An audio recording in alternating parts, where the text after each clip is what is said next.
C'est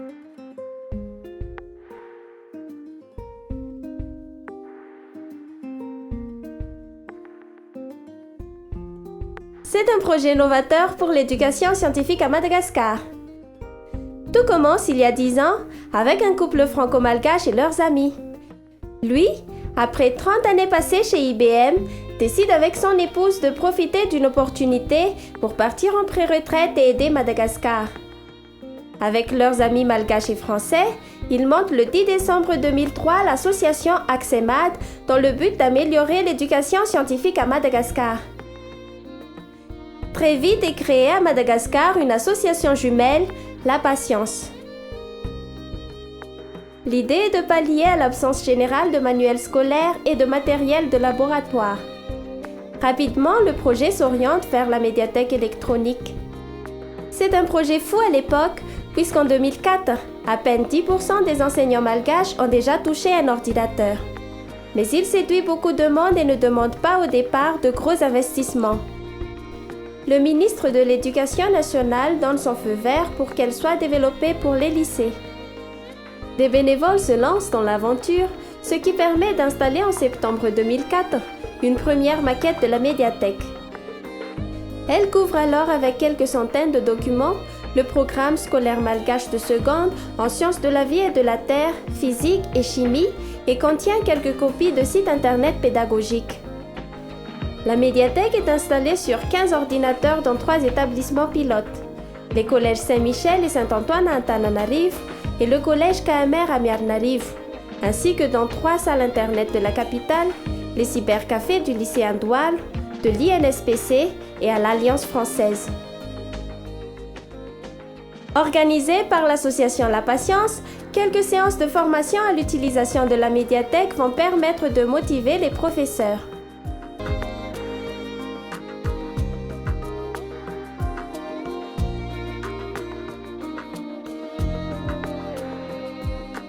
Dix ans plus tard, ce sont 71 établissements équipés, répartis dans 9 régions avec 675 ordinateurs.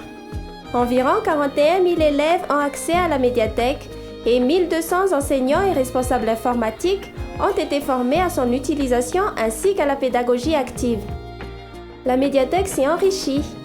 Elle contient maintenant plus de 4000 documents couvrant le programme scolaire malgache de lycée d'enseignement général, en SVT, physique et chimie. Les maths et les annales du bac dans toutes les matières sont apparues en 2009.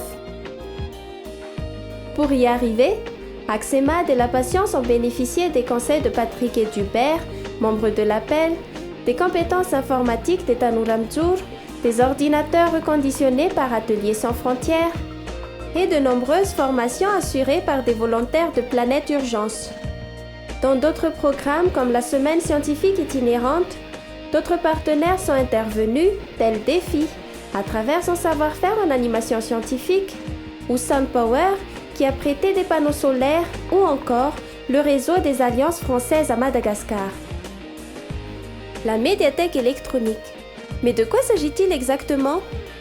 C'est un ensemble qui regroupe des documents et des animations permettant de faire comprendre les concepts des cours théoriques dispensés en classe et des expériences scientifiques simples à réaliser adaptées à Madagascar.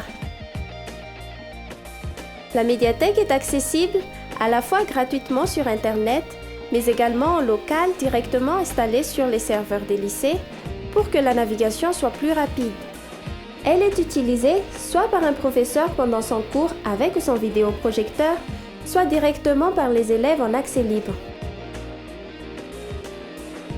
La médiathèque électronique est bien si utile pour les lycéens de nos jours, vu qu'on peut acquérir de nombreuses connaissances. Et puis ça nous aide dans notre étude, surtout sur les matières scientifiques, la science de la vie de la Terre, la physique et les maths. Dans ma classe, la leçon est moins expliquée, mais ici, on trouve tous les autres choses qu'on n'étudie pas à l'école.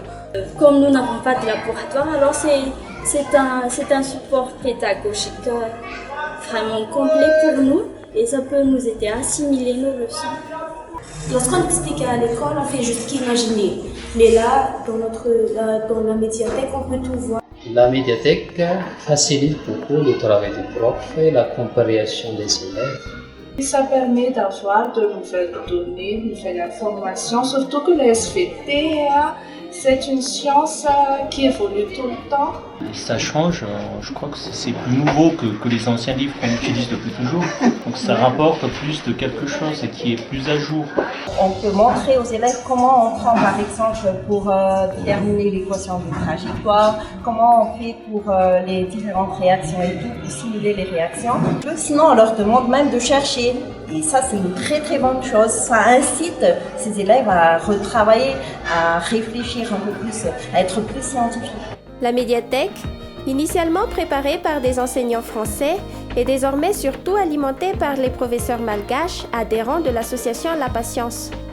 Ils assurent également la formation des enseignants à son utilisation. Les formations sont organisées plusieurs fois par an dans les lycées partenaires. 50 formateurs répartis en régions se partagent la tâche. Régulièrement, des enseignants français comme Françoise et Pierre viennent à Madagascar pour soutenir l'équipe locale et apporter leur expertise en pédagogie active et en animation de travaux pratiques. Et qui dit médiathèque électronique dit ordinateur. Pour alimenter le programme EducMad, ils sont récupérés et reconditionnés en métropole par Ateliers sans frontières, une association d'insertion de jeunes, et à La Réunion, par intervalle avec les AT d'Étidalon, un établissement pour personnes en situation de handicap. Ces ordinateurs sont ensuite installés dans les lycées partenaires du programme. L'équipe commence par sécuriser électriquement la salle informatique du lycée, puis les met en réseau autour d'un serveur sur lequel est installée la médiathèque. L'équipe assure également la maintenance de ces ordinateurs et profite du suivi effectué chaque année dans les établissements pour vérifier le matériel informatique. Et oui, pour s'assurer que tout va bien, les établissements sont visités 2 fois par an par les équipes EducMad. Un autre rendez-vous permet de renforcer notre partenariat avec les établissements, c'est la réunion des proviseurs. Elle est organisée 1 fois par an à Antananarivo et parfois en région. C'est aussi l'occasion de faire connaître l'action de l'association auprès des médias et de communiquer plus largement. Pour mener à bien l'ensemble des activités, nous avons une équipe de 11 permanents malgaches auxquels viennent s'ajouter des consultants et des stagiaires. Ils sont basés dans notre centre de formation d'Ampefilou à Antananarivo. En 10 ans, à Madagascar aussi, les choses ont changé. L'enseignement au lycée se fait dans des classes de plus en plus surchargées. Avec en général plus de 50 et parfois plus de 80 élèves par classe, les enseignants trop peu nombreux ont du mal à faire face, d'autant plus que les manuels scolaires et le matériel scientifique expérimental restent inexistants. Les salles de laboratoire sont laissées à l'abandon et souvent réhabilitées en salle de classe ou parfois en salle informatique. Cette surpopulation s'explique en partie par l'impact du plan Éducation pour tous lancé en 2000 par l'UNESCO. Les classes de primaire grossissent largement et quelques années plus tard, c'est un raz-de-marée de nouveaux lycéens qui arrivent alors que les établissements n'ont pas les moyens d'y faire face. Dans ces conditions, comment donner aux élèves le goût des sciences ? La médiathèque électronique a commencé à changer les choses. Si on regarde les 13 lycées utilisant le plus la médiathèque, on observe une plus grande proportion d'élèves s'orientant vers les séries scientifiques. Pour faire face à l'explosion démographique dans les lycées, nous considérons qu'il faut donner des moyens aux élèves pour qu'ils puissent étudier en partie par eux-mêmes. Devant la baisse considérable des prix des tablettes et des smartphones, nous avons décidé de rendre la médiathèque accessible avec ces appareils dès la rentrée 2014. À plus long terme, il faut aussi se préparer à de grands changements pour adapter la médiathèque à de nouveaux environnements éducatifs et techniques. Pour assurer la qualité de l'éducation à Madagascar, malgré l'explosion démographique, nous sommes persuadés qu'il faut mettre en place ce que nous appelons un cloud éducatif. De quoi s'agit-il ? Il s'agit d'une infrastructure qui permet d'accéder à partir de smartphones et de tablettes à tout un ensemble de services, en particulier des services de consultation de documents pédagogiques, dont un certain nombre seront des documents en auto-éducation, des services qui permettent de créer et de mettre à jour ces documents, des services de formation pour les enseignants, des services d'animation pédagogique ou pour organiser des animations pédagogiques, et enfin, bien évidemment, des services qui permettent d'acquérir à bas prix ces tablettes et smartphones. C'est là tout le sens de l'initiative que nous avons prise avec Telma, l'opérateur historique des télécoms à Madagascar, et notre médiathèque sera la première pierre de cet édifice. Mais la situation est particulièrement préoccupante pour l'enseignement technique. C'est pourquoi, grâce à l'appui financier de l'ambassade de France, la médiathèque va s'élargir vers l'enseignement technique dès octobre 2014. Nous devons les premiers contenus au travail bénévole de Pierre et à la collaboration de l'ENSET, l'École normale supérieure de l'enseignement technique d'Antsranan.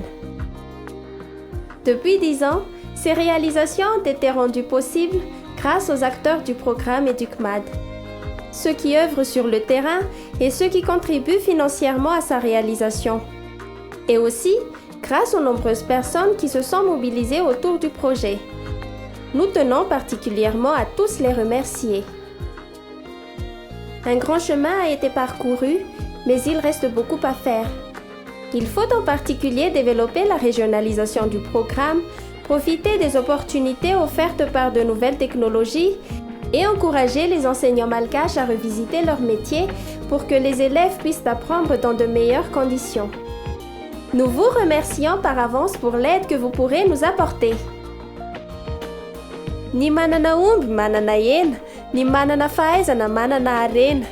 Celui qui possède un zébu possède de la viande, celui qui possède le savoir possède la richesse.